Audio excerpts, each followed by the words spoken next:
হাদির রক্ত বৃথা যাবেই না, তার প্রতি ফোঁটা রক্ত থেকে ইনকিলাব হবে ইনশাআল্লাহ। দেখো, তোমরা দেখো, আল্লাহ তোমগরে হায়াত দোক, তোমরা দেখবা ইনশাআল্লাহ।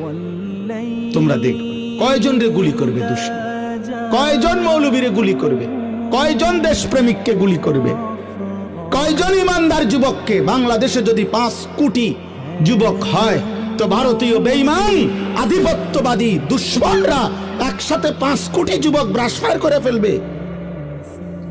কথা বলে না কেন? না না, কয়জন গুলি করবা?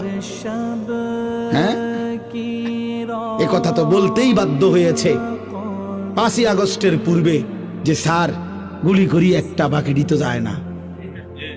এ কথা বলতে হয়েছে না? এ কথা বলেছে কিনা বলেন? তাহলে বুঝাই গেল সময়ের